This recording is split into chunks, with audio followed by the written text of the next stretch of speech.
കാപ്പ ചുമത്തി ജയിലിലടച്ച BJP. Councillor R. സുഗതന് ജയിലിൽ വെച്ച് സത്യപ്രതിജ്ഞ ചെയ്യാമെന്ന് ഹൈക്കോടതി. ജനാധിപത്യത്തിൽ ജനഹിതമാണ് വലുതെന്ന് പറഞ്ഞ കോടതി അസാധാരണ സാഹചര്യങ്ങളിൽ അസാധാരണ ഇടപെടൽ വേണ്ടിവരുമെന്നും വ്യക്തമാക്കി.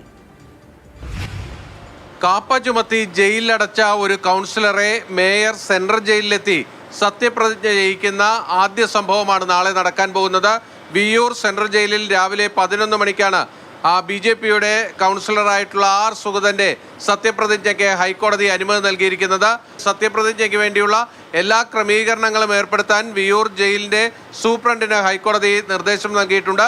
സത്യപ്രതിജ്ഞ ചടങ്ങ് കവർ ചെയ്യുന്നതിന് അക്രഡിറ്റേഷനുള്ള മാധ്യമപ്രവർത്തകരെ അനുവദിക്കണമെന്നുകൂടി കോടതി വ്യക്തമാക്കിയിട്ടുണ്ട്. ജനാധിപത്യത്തിൽ ജനഹിതമാണ് ഏറ്റവും വലുതായിട്ടുള്ളത്.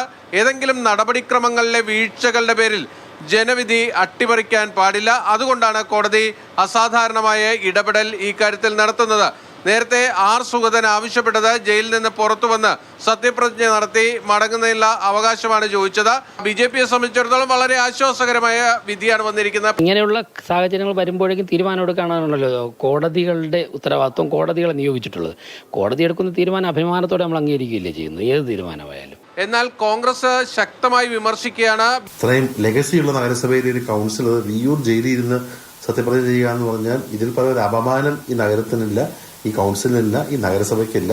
ഈ ഒരു പൊളിറ്റിക്കൽ ഫൈറ്റുമായിട്ട് UDF മുന്നോട്ട് പോവുകയാണ്. സുഗതൻ അനന്തമായി ജയിലിൽ തുടർന്നാൽ, ഈ കൗൺസിലുകളിൽ തുടർച്ചയായി പങ്കെടുക്കാതെ വന്നാൽ സുഗതനെ അയോഗ്യനാക്കണം എന്ന ആവശ്യങ്ങൾ ഉയർന്നു വരാനുള്ള സാധ്യതയുണ്ട്. കാപ്പ എന്ന് പറയുന്നത് 6 വർഷത്തേക്ക് ഡീറ്റെയിൻ ചെയ്തിരിക്കുകയാണ്. അതിനകത്ത് ഒരു ആനുകൂല്യവും കൊടുക്കില്ല. തന്നെ ഒരു മണിക്കൂർ പോലും പുറത്ത് കൊണ്ടുവരില്ല, വിടാൻ കഴിയില്ല എന്നുള്ളതാണ് കോടതി പറഞ്ഞിരിക്കുന്നത്. കൊച്ചിയിൽ നിന്ന് ബിനിൽ, മാതൃഭൂമി ന്യൂസ്.